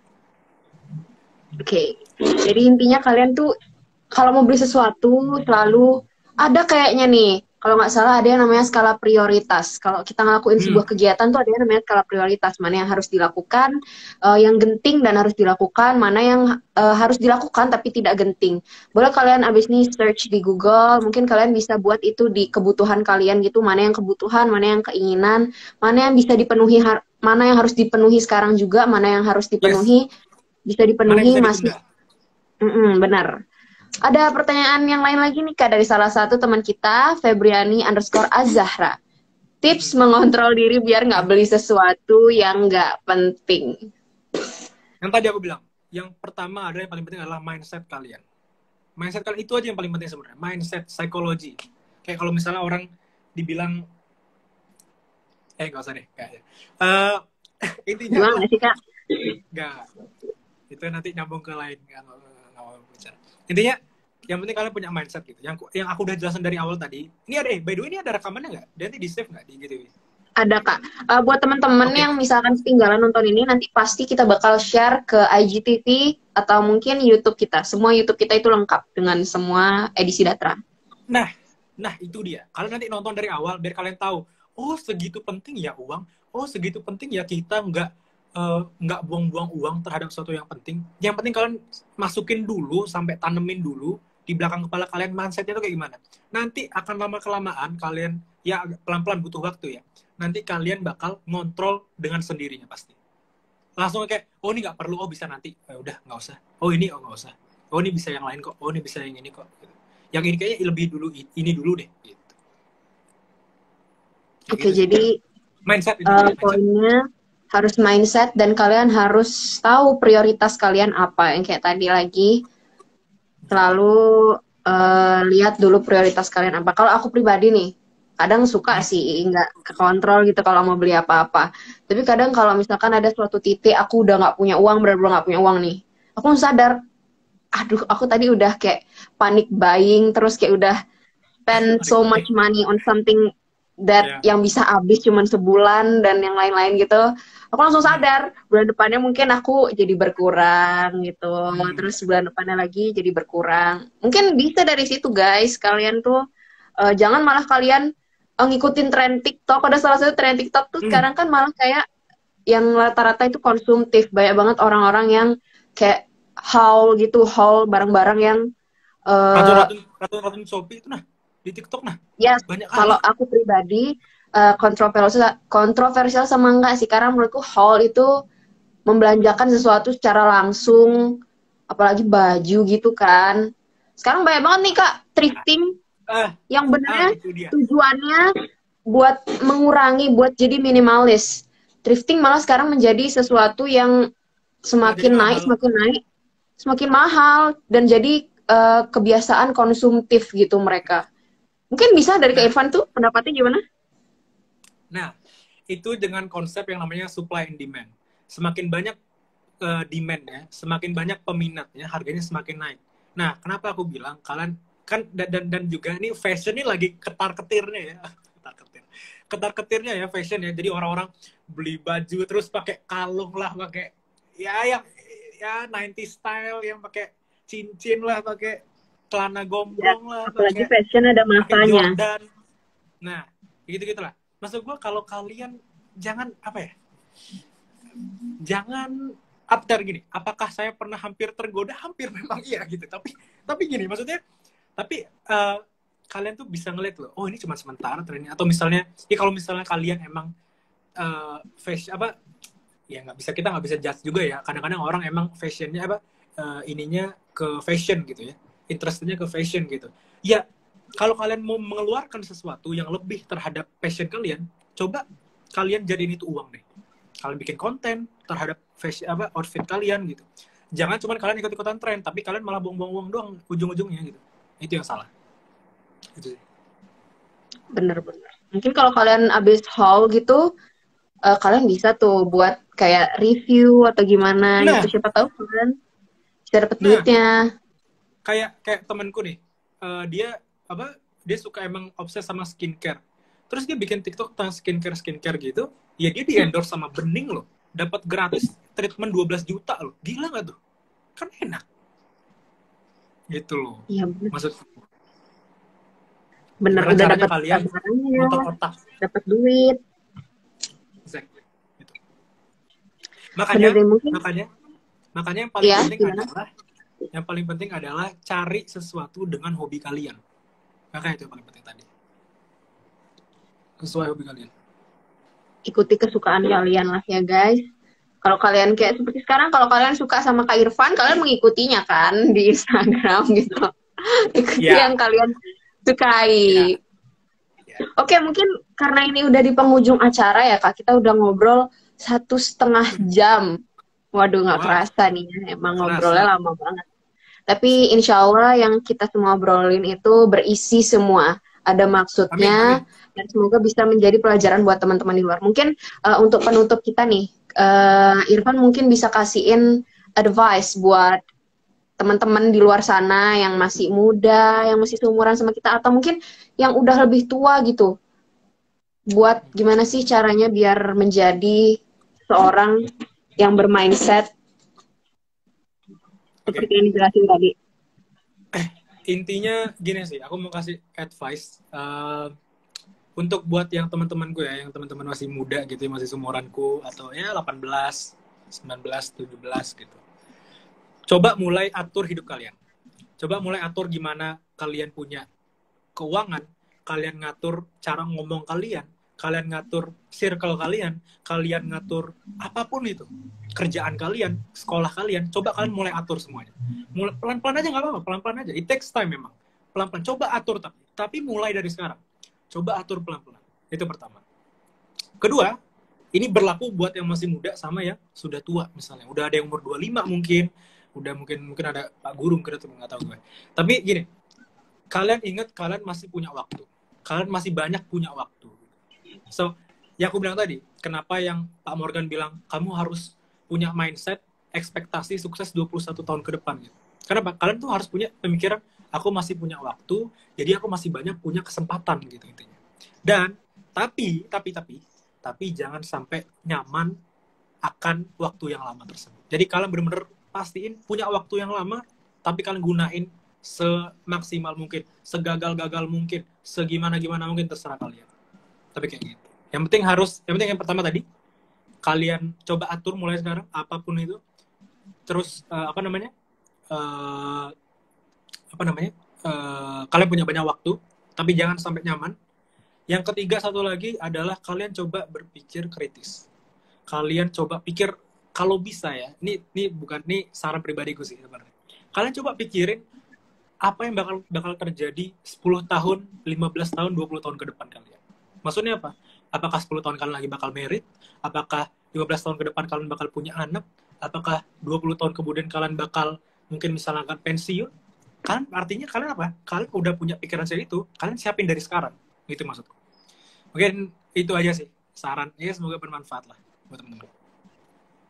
Intinya semakin dini kita mempersiapkan itu semakin baik kayak get your life together. Kalau masih dalam circle yang menurut kalian nggak baik, nggak ngasih apa-apa buat kalian, silahkan pelan-pelan dijauhi. Bukan berarti tidak berteman ya, dijauhi. Karena lingkungan itu sangat mempengaruhi bagaimana kalian ke depannya. Itu mungkin yang bisa aku kata, gimana? Ya, kalau katanya Pak Fian Abdul Jamal, dia salah satu legenda pasar modal Indonesia, dia bilang gini, itu namanya bakar jembatan. Itu namanya bakar jembatan, itu penting banget. Bakar jembatan itu penting banget. Apa tuh Kak maksudnya? Mohon maaf nih Kak. Bakar jembatan itu artinya kita memberanikan diri keluar dari suatu kondisi yang dimana kita tahu itu nggak benar. Mau kerjaan, mau pertemanan, circle tadi, mau apapun, itu memberanikan diri. Namanya bakar jembatan, kayak gitu.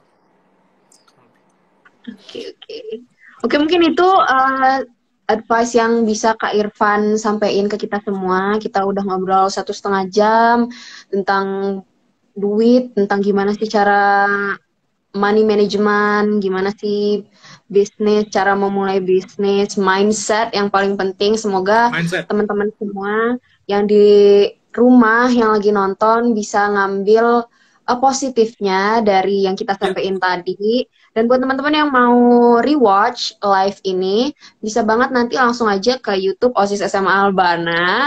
Nanti di sana bakal kita posting live Instagram hari ini. Aku mau nyampein terima kasih sebesar-besarnya sama Kak Irfan. Makasih Pan karena udah mau ngeluangin waktu kamu yang pasti sangat sibuk ya. Dan udah mau spend effort buat ngerangkum bukunya itu. Padahal kamu itu tipe orang yang gak suka ngebaca. Pasti ngerangkum. Itu butuh effort lah gitu. Ini kan terakhir kali kan? Apa? Yes. Bedah buku terakhirnya ini last edition dari Datra. Jadi ini spesial buat Kak Irfan. Kita mengundang guest spesial kita, Kak Irfan. Semoga bisa berkesan di hati kakak ya. Oke, insya Allah. Spesial mungkin bisa lagi nih kita ngundang Kak Irfan dengan bahasan lainnya. Mungkin nggak di Datra tapi di podcast. Kita bahas langsung tentang bisnis. Jadi bahasnya nggak usah terperangkap di buku doang nih. Mungkin bisa tuh Kak dijadiin pertimbangan. Oke guys, kita ketemu lagi mungkin di bulan Februari tahun depan. Terima kasih untuk Kak Irfan, waktunya, materinya tadi, advice-nya, semuanya. Pasti itu ada kurang dan lebihnya. Aku mewakili Kak Irfan dan semua teman-teman OSIS, aku sendiri, aku minta maaf kalau ada kekurangan. Diambil yang baik-baiknya aja, yang jelek-jeleknya itu dibuang jauh-jauh. Terima kasih teman-teman, terima kasih Kak Irfan. Thank you teman-teman, thank you udah nonton semuanya. Ini banyak banget nih. Mungkin Kak Irfan mau ngasih kata-kata terakhir, maksudnya kata-kata penutupan. Astagfirullah. Kata-kata penutupan di Datra, our last Datra. Ya, ini buat teman-teman yang makasih banyak. Oke, ya, sama-sama semua, semoga bermanfaat ya. Gini, buat yang sekolah, yang mau serius kuliahnya. Kalau misalnya kalian mau serius bisnisnya, jalanin aja. Apa yang kalian yakin kalian bisa, atau yang kalian mau, jalanin. Gitu. Insya Allah, itu aja sih. Seriusin, yang mau kalian seriusin. Seriusin, percaya aja. Gagal nggak apa-apa. Masih banyak waktu. Itu aja sih. Oke, makasih Kak Irfan. Mungkin kita sampai sini aja nih. Kita harus berpisah di sini. Dadah Kak Irfan. Dadah, thank you semua yang nonton. Thank you Kem. Bye-bye. Dadah, makasih Kak Irfan. Assalamualaikum. Salam, bye. Nah, teman-teman, makasih banyak yang udah mau mantengin live kita di Datra edisi 13, edisi terakhir ini dari awal sampai akhir. Aku ucapkan makasih sebesar-besarnya dari aku sendiri dan teman-teman OSIS penyelenggara proker OSIS SMA Albana tahun 2021-2022. Semoga semua ini bisa menjadi pelajaran buat kalian pribadi dan kita semua ke depannya bisa makin berimprove lagi. Terima kasih teman-teman. Selamat bertemu di bulan Februari. Karena setelah ini kita bakal ada hiatus. Buat teman-teman yang baru join dan mau nonton ulang live tadi, kalian bisa banget nonton lagi nanti di YouTube OSIS SMA Albana. Oke. Makasih teman-teman. Assalamualaikum. Thank you. Makasih Kak Irfan. Buat teman-teman yang mau nanya, tadi belum sempat kejawab, boleh banget DM IG OSIS Sesama Albana. Nanti kita bantu ini salurin ke Kak Irfannya langsung, kalau kakaknya nggak sibuk. Oke, aduh, banyak nih yang nunggu nih podcast sama Kak Irfan. Boleh banget nih, Kak. Boleh. Mungkin kalian pada kangen ya sama Kak Irfannya ya. Kalian rindu dengan suaranya nih. Boleh nanti kita sajikan podcast bersama Kak Irfan spesial. Oke, makasih teman-teman. Aku harus akhiri di sini, sayang sekali. Sampai bertemu lagi di Datra, podcast, dan proker-proker OSIS lainnya.